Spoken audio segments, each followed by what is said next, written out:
So for those of you that don't know me, my name's Jared. I've been in the business 11 years. I'm a lender, but that's boring to talk about. So we're going to talk about stuff that's way more interesting today than that. If you have loan questions, hit me up. Next, after this, we can do one-on-one talks. We can set up coffee meetings, whatever. Anyway, if you can't hear me, just raise your hand. I'll yell louder.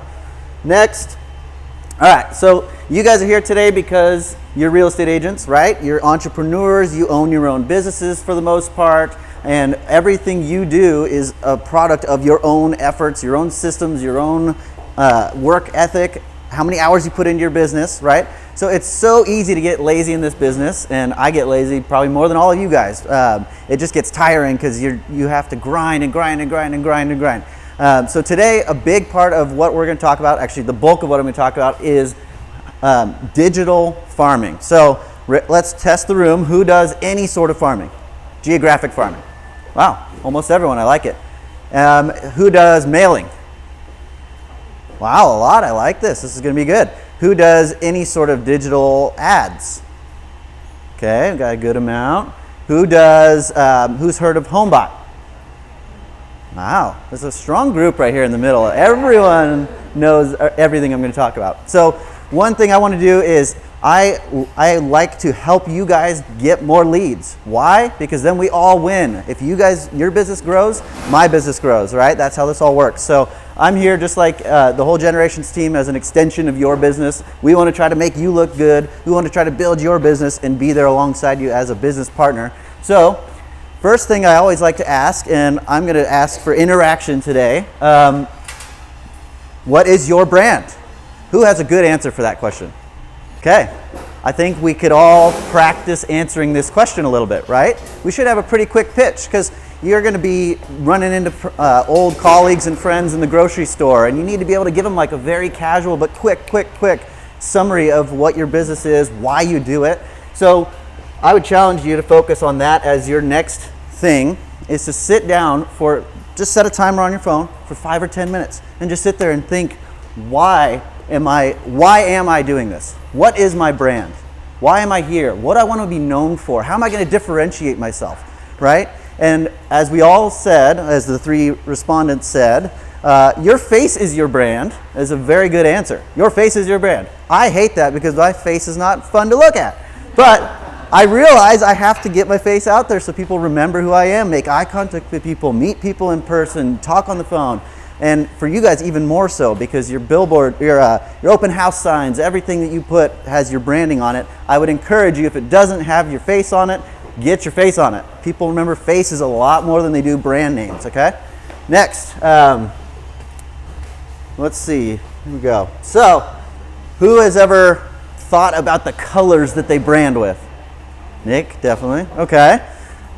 Let's see, can anyone answer, so this, I don't want you to read the whole thing, but Generations has this neon orange. That tells people subconsciously that they're adventurous. Jeremy Mills is adventurous. They're competitive, and they have courage. You know, all these things. These are things that big Fortune 500 companies spend hundreds of thousands of dollars with marketing companies to help them develop, showing people how their brand presents. In what do you want to say? Do you want to say that you're independent? Cool, then go with yellow. Do you want to say that you're healthy?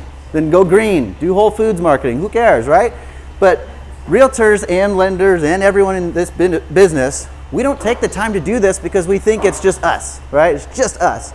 But having a cohesive brand across all your platforms, your website, your social media, your TikTok, if you do that. I don't do that, sorry.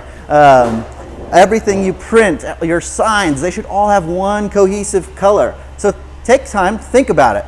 We don't do that in this business because we are self-led and we never really take the time to sit down and do it. I just talked about this.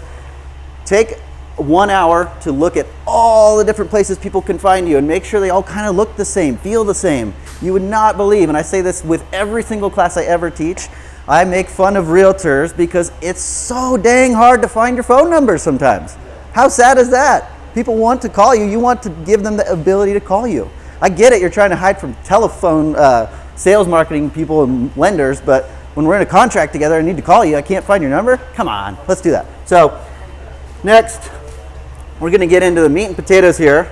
This is kind of a 4-part recipe for farming domination. So first thing we're going to talk about, I'm going to get the boring stuff out of the way first. We talked about mailing a little bit. So we had about half the room do mailing. Who has a success story recently about mailing? Anyone? Okay, how about this? What do you think the conversion rate in 2022, according to the National Association of Realtors, was for direct mail? What percent? This is not my data. This is, we're going to go through these. I'll go straight into mailing. 6.6%. That's crazy. That is an extremely high number. But that's also the people that consistently do it over the course of a year and follow up and have a cohesive brand and game plan.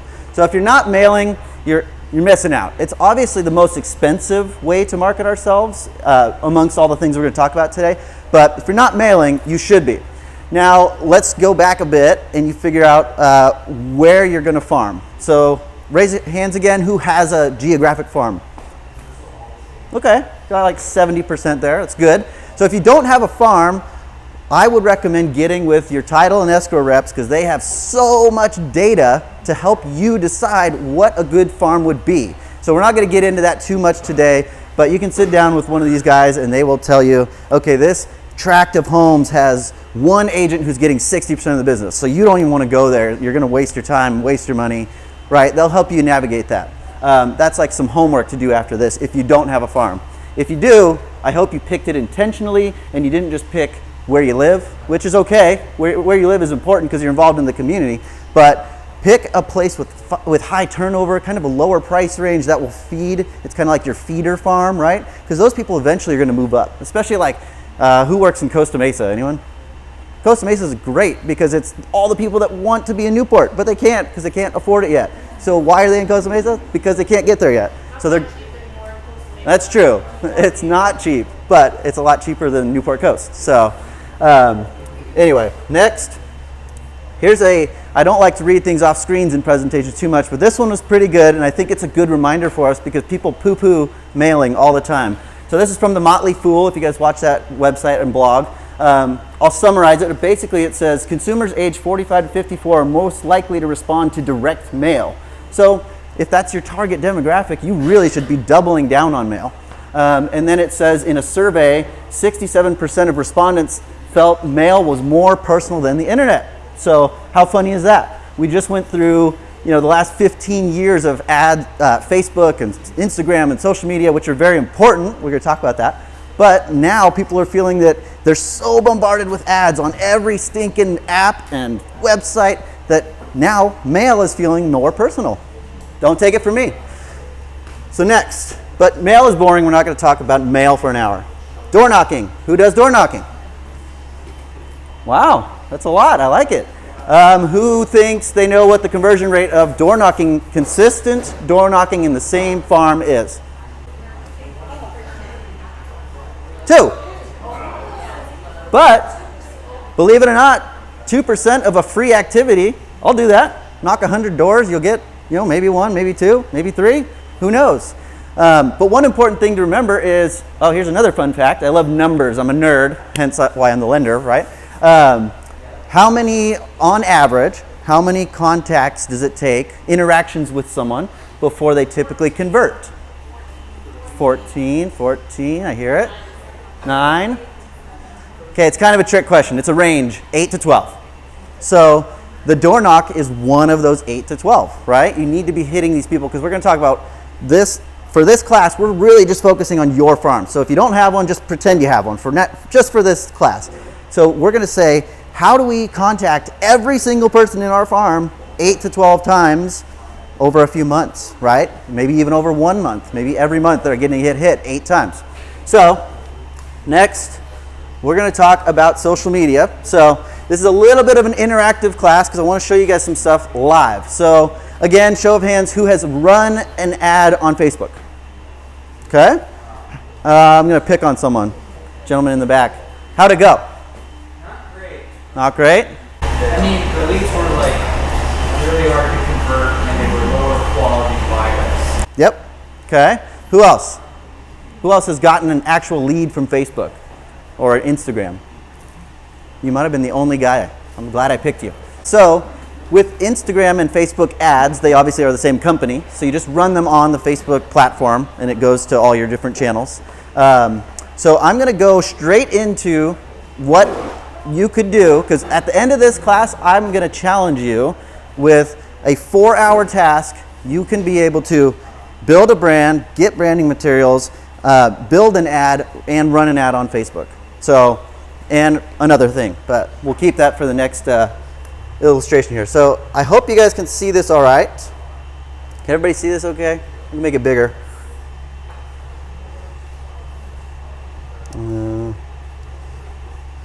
So this here is the Facebook, in case you've never seen it. All right, so here's over here on the left side, I'm going to click on Ads Manager, and I'll show you how scary it looks at first glance.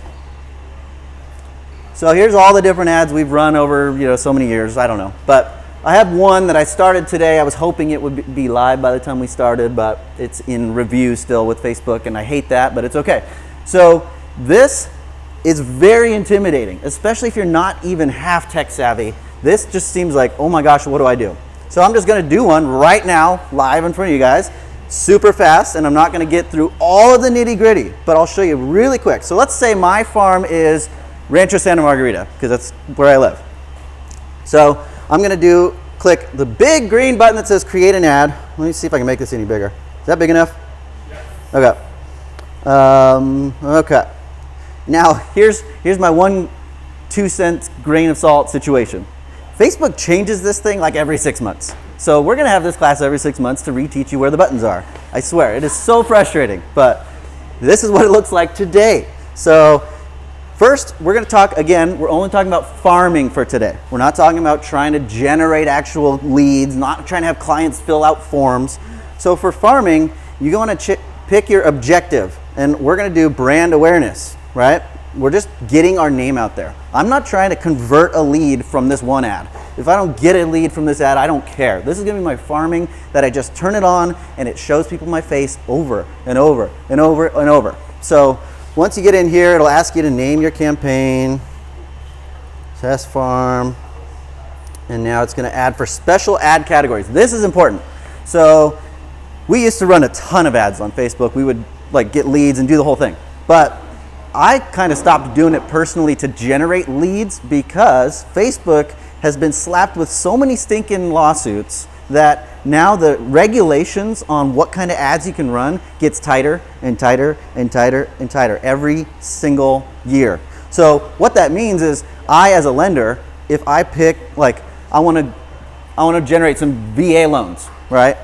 I will get banned from Facebook I'll get put in timeout for 2 weeks because I'm targeting a demographic that's too specific and I'm not offering the same products to everyone, which is so stupid because you have to be a veteran to get a VA loan. But they will shut it down, they'll cancel it, I'll get in timeout, and I even had a scare where they took down my entire Facebook account that had 10 ads running. I was like, I couldn't even log in. Long story, boring.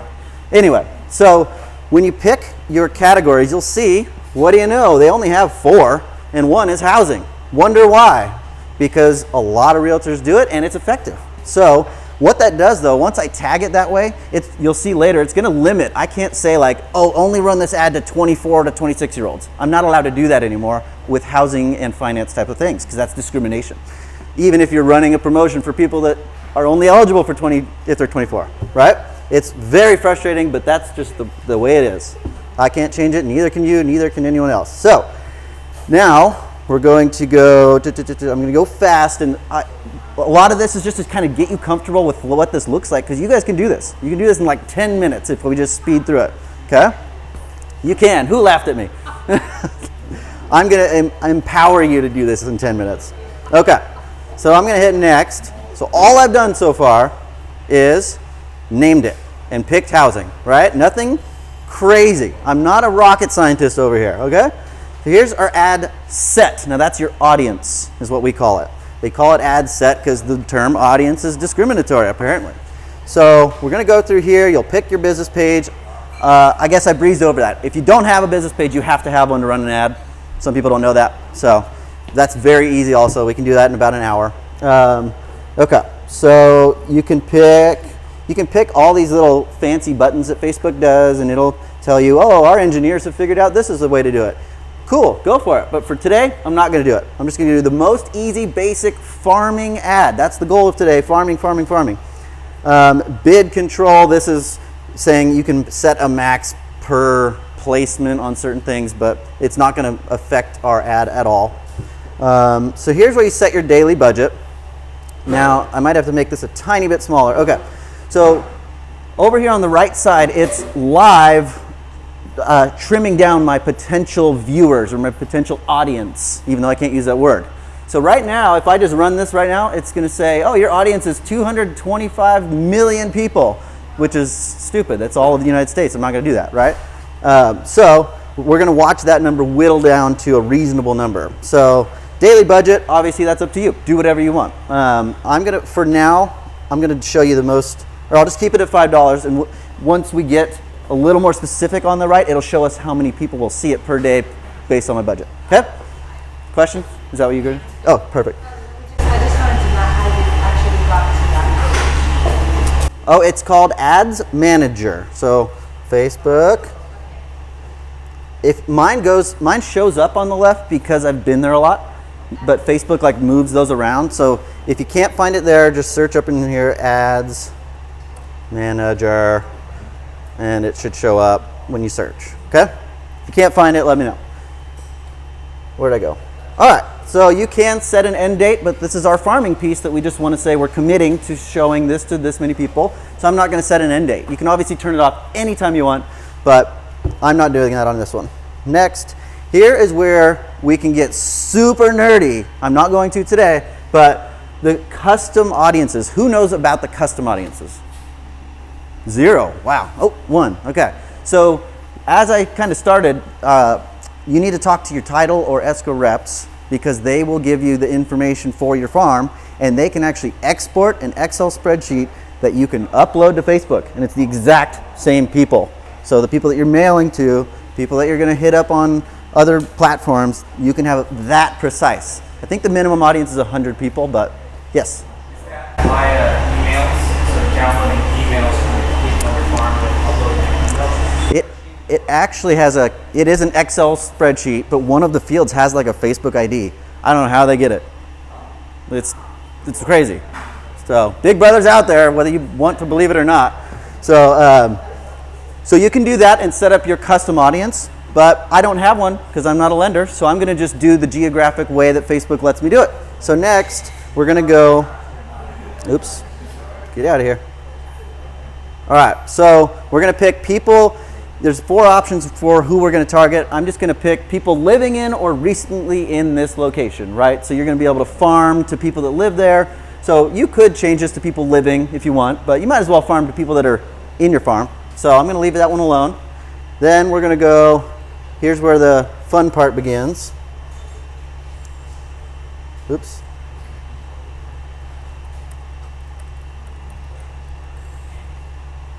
All right, I pick Rancho Santa Margarita, and it'll make you pick a radius. So this is why getting an actual custom audience from your title guy or girl is going to be important, because Facebook, that's the smallest circle I can draw for this.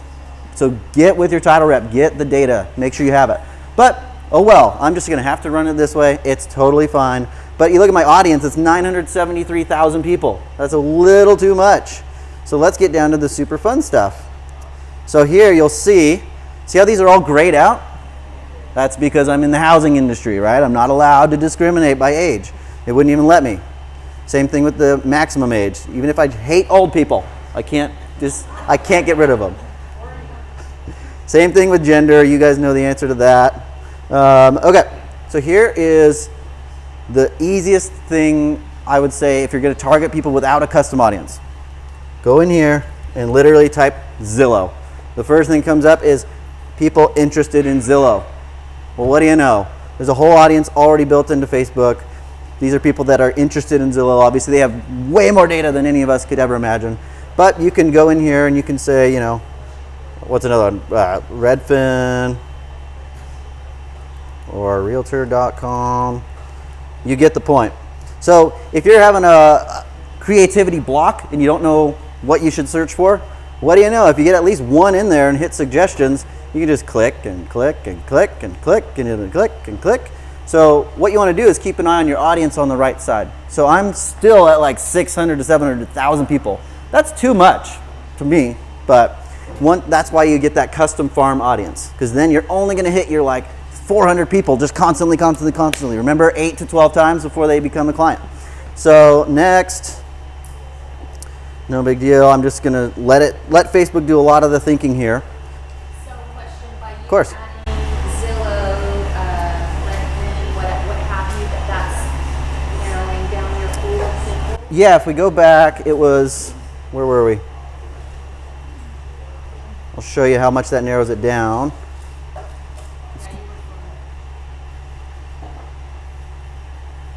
So we were at 1 million, and if I just do Zillow, and make sure you click on Zillow interests. I should outline that real quick. See how there's over on the right side it says interests. Sometimes it'll say like profession, and you got to be careful. You want to find the interests. So that went from 900,000 down to 500, 600,000. So it's still too big of an audience. That's why, again, I'm going to say it 1,000 times. Get your farm data. If you don't have it, you got nothing to start with. So next. All right, so now it's saying, okay, which Facebook page do you want to link to? Which Instagram do you want to link to? You can turn off so it only goes to Facebook. And look at how many different placements there are down here. In Facebook feeds, there are 8 different placements. There's the left, the side, the right, the top, the feed, the mobile, the non-mobile, the PC, the iPad. Same thing with stories. There's 5 different stories, reels, and apps. And then you can obviously get these out. Facebook does have certain websites that they'll put your ad on a different website. No big deal. So here's where you would upload your ad creative, and here's the roadblock that all realtors hit eventually. If you have a super good, super clean marketing team, bravo, I'm proud of you, keep it up. But most of us don't. I don't. So who knows what Canva is? Oh man, I should see all hands up. Okay, so if you don't know what Canva is, this is one of the most important tools in your tool chest. We pay for the premium version. It's like what, 10 bucks? 11 bucks a month. It's nothing for marketing. So, what's that? $115 a year. There we go. Exactly. So, look how silly this is. I went in there and I searched at the top, Facebook ad real estate. Now, what do you know? There's 1 million templates. And every single one of these, I'm not going to start one from scratch, but I did one this morning that I'll show you. So, just to show you how easy it is to do these things, click on it. Customize, and again, I'm not going to do it, but it's just so darn user friendly. Who loves Canva? I'm obsessed. Thank you. And you can once you have a pro plan, you can upload your colors so that, it remembers your brand. No big deal. But see, every single piece is just kind of something you can poke on and play with and drag things from your uploads. Like, oh, I want to put my cute head right in the corner. Just peekaboo like that. See, that's what I want. That's a perfect ad, right? Just kidding. So anyway, here is one that I just put together this morning. Took me, I'm not exaggerating, like 5 minutes to do this. I took a template and just kind of changed everything to my colors and my whatever. And it's one that actually moves, which is kind of nice. So it's like, it'll catch some attention in the feed, right? But I'm not kidding you, less than 10 minutes. That looks very, very clean in my opinion. So, I didn't put like some compliance stuff on there, so make sure you do that. Disclaimer, disclaimer. So anyway, now you download that and you plop it right into your ads manager. And right over here, I went too fast. Right here under edit media, you just upload it obviously and you're done. So the next part of the process can be very frustrating. It is very frustrating actually. That's when it goes into review and Facebook has either robots or people, probably robots at this point, yeah, all robots, that are going to say like, is this compliant? Does this go against any of our user terms, right? And it's hard. Sometimes it's a trial and error. But if you're just doing a straight up branding flyer with no call to action, just your face, your brand, your phone number, your email, and your license number, I've never seen those not get approved. So just, knock on wood that they don't make our faces illegal or something. I don't know. Wouldn't surprise me. So, all right, next, where are we here? So I want to see, or who has questions about running an ad in Facebook? Question was, how do you get people to follow you more and to like you more on social media? First of all, people want to see your face. They want to hear you talk. They want to see videos. They want to see that you're having fun doing your job, because that's what gets lost in the weeds so many times, is that people forget that Facebook and Instagram are written as a code to read how much people like things, right? Like, you'll probably notice if you add a friend on Facebook, for the first week or two, they're always going to be in your feed. Like, if they post something, you will see it. And Facebook's reading like, oh, did Jared like that? Did he look at it for a long time? Did he click anything? Did he comment, right?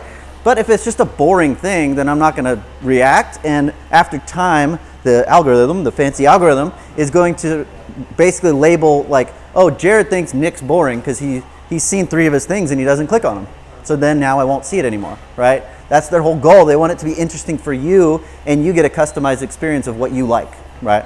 So the first thing I would say is just make sure your posts are intentional, right? Like, it's fun. People want to see that you're having fun and loving your job, right? And is Bill White here? I don't know. Nope.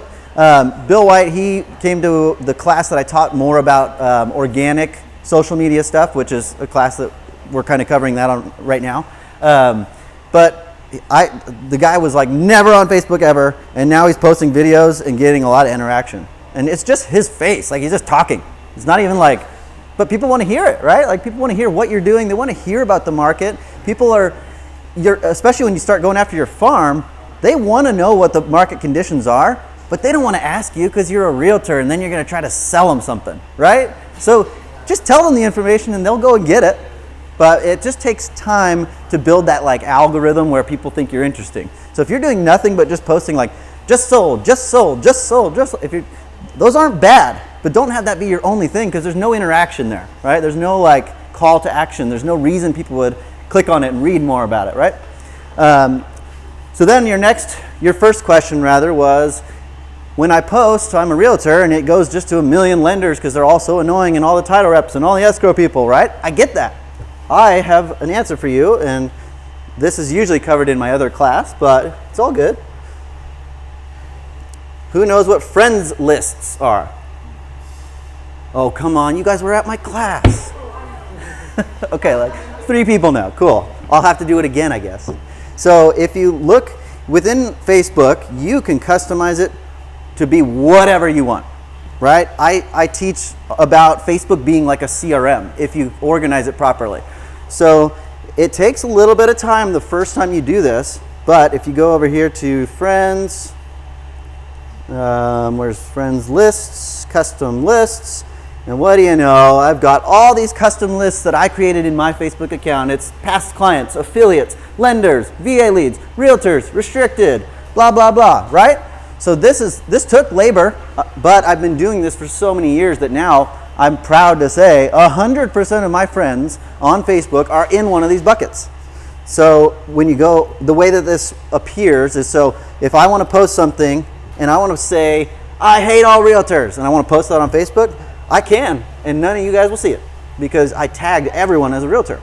So when you go like this, oh, Bryn was supposed to be here, she's sick, wah wah. So right here, when I post, I can do specific friends. So right now it's set up to where if I post something, it's only going to go to realtors, lenders, and affiliates. So like my friends from college, if they go on my page, they literally can't see it. It will not be there. They can't find it. So that could answer some of your problems of just getting too many affiliates bugging you, which I get. You can also do excluding any of your lists. So it'll go to everyone except the lists, right? So then let's see. But anyway, that's a little off topic, but it's a good question. So let's get into the next piece of the puzzle here. Okay, so I am obsessed with HomeBot. Who has HomeBot? Who uses HomeBot? Okay, everyone's heard of it. If you haven't heard of it, I don't know what you're doing. It must not be working. But so I've been using HomeBot for 7 years, and it's by far the best return on investment of anything I've ever done in this industry, ever. And I swear. So this is live. This is not, I'm not making any numbers up. These are my clients, my past clients. I've put 200, or in the last 30 days, 268 of my clients have received a HomeBot digest, and I'll show one to you real quick. 91% of them have opened it. Tell me one other marketing thing where you get more than like 30%, 20%, 10%. Marketing agencies consider 9% a good open rate. We're at 90%. All that tells me is people actually like this stuff, right? You use it, yeah. And then of those 91, so that means they opened the email, right? And they read it, because there's a lot of info in the email. Then 53% actually clicked through, went to the web browser, and played around with all the gadgets and gadgets on there. That's insane. And you know how much this costs? $25 a month. It's ridiculous. You get up to 500 clients for $25 a month, and then if you want another 500, it's $10 or something. And I don't get paid by HomeBot, so that's not a sales pitch, but if you're not doing this, I don't know. I got nothing to say. So right now, what this, the way that they have it set up is to help us lenders, of course, to get more business from realtors, right? I'm not going to lie about that. But what I can do is add agents. So I'm going to pick on Adam. He was trying to be here today. He's usually at these, but he went to his title rep, and he got that farm, the same farm that we're now running Facebook ads to, and he uploaded it to HomeBot. And he paid for the data, so it's legal. It's not like he just swiped it from somewhere, because that would be illegal. And that's all that these are. These are not his, he has like 5 actual past clients. He's only been in real estate for a year, and he's doing great. But all 171 of those are from that Excel spreadsheet that he got from the title company. And so these are people that don't even know him, for the most part. 62% are opening it, and 9% are actually clicking through and using it. That's insane. $25. So I'll show you one thing, the best practice, because you can just set this and forget it, and it'll do its thing. It's going to email everyone twice a month. They'll get one report on their zip code if they're a homeowner, and one report on their home. Or you can set them up as buyers, same thing. Boring, whatever. You could set it up and just never touch it, and it'll probably get you business, because at least you're getting your face in front of your clients twice a month. But if you want to be a superstar student, you will go on here at least once a week and go to your activity feed, and you'll see it's right on the home page here. I have all this activity. These are my clients in the past, whatever, couple days. And you kind of just glance. You can go this fast. But oh my gosh, this one stands out. Alexandra Smith, 5 days ago, she viewed listings. She updated her buyer profile. She viewed a home search. She did buyer remarks, blah, blah, blah. So she was like in this thing. This girl is thinking about real estate. And this is a past client from like 6 years ago. So what do you think I did? I called her, because that's what we do, right? I called her, and she's like, oh my gosh, Jared, I was just thinking about buying a house. I was like, well, you don't say, right? So I swear, this is so simple. So that is, and you only really have to do it once a week. I mean, you can do it every day if you want. It takes 2 seconds. But that's how you can actually mine your sphere of influence. So on the digest, again, I'll show you one in a sec. I won't spend too much time on it, but there's a lot of things they can play with and click on and ask questions. And we, as the lender, are co-sponsored with you as the realtor, and that's why you guys pay pay $25. I pay $550 a month because of all the sponsorships that I have. So that's kind of the mutual relationship, and it's good to have both a lender and a realtor together on HomeBot, because a lot of the questions are mortgage-related questions. Like, I got one yesterday. How do I remove my mortgage insurance? It's like, oh, well, that was from a client that I didn't even do the loan for 6 years ago, and she's now curious, whatever. So our job is to team up and be able to nurture our databases a lot more. So the reason I wanted to pick on Adam is it never works this well, so don't get too excited, okay? He uploaded that farm. Again, people he doesn't know, a new farm that he's never farmed, hasn't even done a transaction in the farm. Within 2 weeks, he had one guy that clicked all over the place. And so what did he do? He called him. And guess what? Got a stinking listing in like 3 days. I was like, okay, it's not supposed to work that good, but it really does work. And the only reason he got it is because he called him. And he was honest. He was like, hey, I see you're all over my HomeBot. What are you up to? And that was it. And he got the listing and actually closed it. He sold the home. Yes? Also get the emails from the title company or... Yep. That's exactly who those 171 are. So I'm going to take 2 seconds just to show you how cool this is for those of you who haven't seen one of these before. I'm just going to... Chime is almost identical. So either or. I just don't know Chime. But yeah. I think they're the same price, the same everything.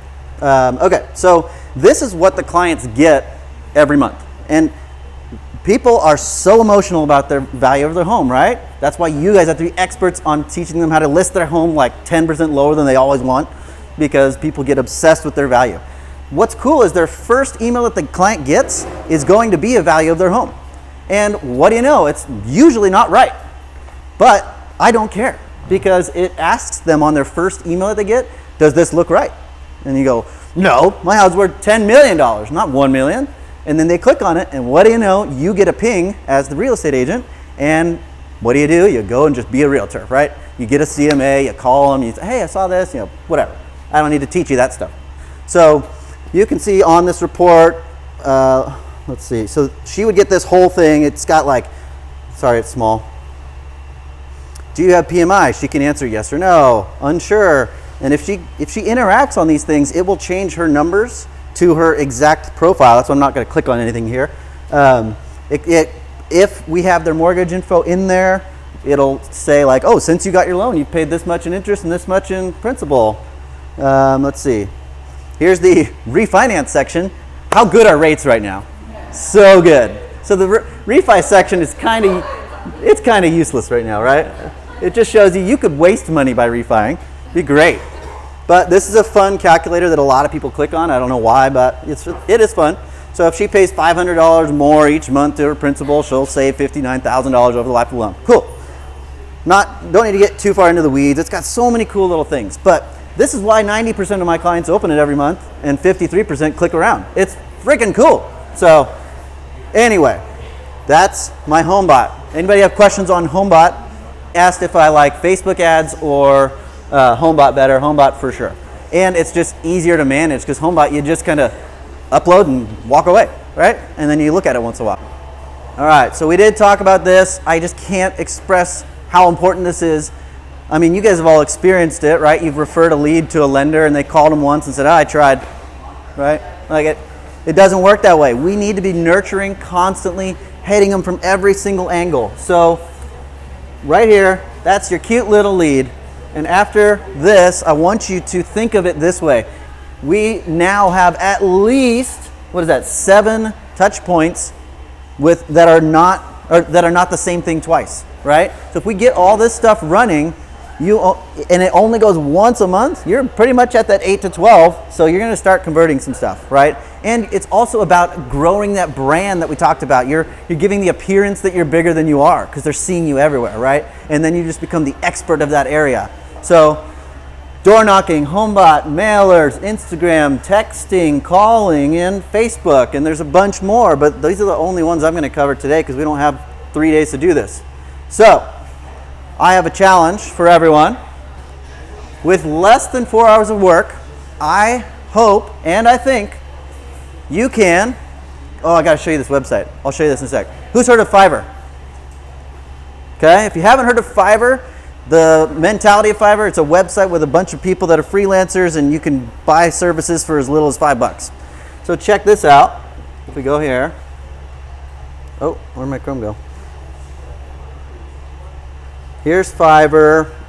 It's basically just like a marketplace of freelancers. So Canva is if you want to do stuff yourself, if you already kind of have your branding figured out, you've got your colors, it's all good to go.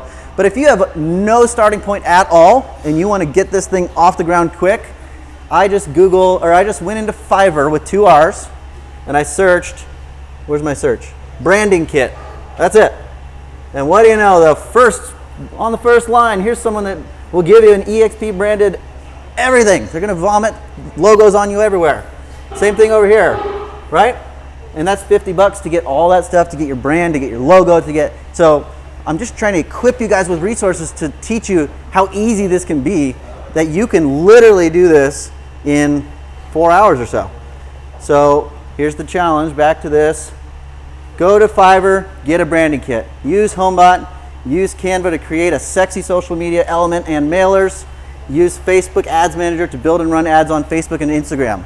I tested myself from absolute scratch with the realtor's information yesterday, and I was able to do all of this. I didn't pay for anything on Fiverr, so I cheated, but I did all of this in about 30 minutes. I had an ad ready to launch. And it's like, okay, now all your farming is gone. It's doing it. It's working for you. Now you just got to pay attention to it, log into it once every week or two, and start generating interactions. A big part of what I talked about with my business planning, business coaching class is interactions, conversations. That's what we need to have. You got to have 8 to 12 touches, but not all just marketing. You got to like hit them with conversations. See them at the grocery store, knock on their door, ask them questions, have a local event in your farm, that kind of stuff. So that's all I have. It's a quick one today. Yeah, thank you.